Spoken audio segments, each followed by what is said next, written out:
Red Bull විකුණුවේ energy drink එකක් නෙමෙයි. එයාලා විකුණුවේ ලයිෆ් ස්ටයිල් එකක්. මොකක්? කතා කරමු Red Bull වල මාකටිං ස්ට්‍රැටජි එක.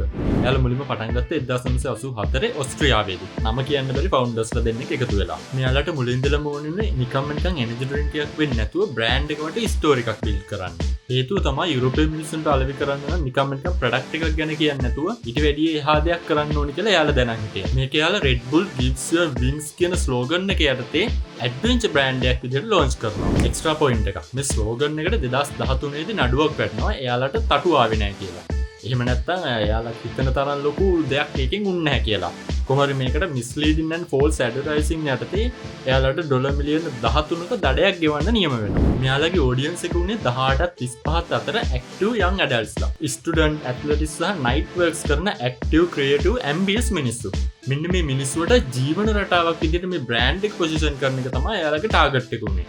මේ සඳහා 2007 දී එයාලා තමන්ගේම media house එකක් open කරනවා. ඉතින් ලංකාවේ influencersලා වගේ anime එක ගන්න හරි show එක කියන්නේ නැතුව sports action games කරන සාමාන්‍ය මිනිස්සු නොකරන අතපය කඩා ගන්න පිස්සු විකාර වැඩ කරලා ඒ පිටිපස්සේ යාළුවගේ Red Bull brand එක position කළා. traditional sports වෙනුවට sky driving, mountain biking, surfing, skateboard, formula 1 air racing වගේ activation වලට තමයි යාළුවා ලොකු focus එකක් දුන්නේ.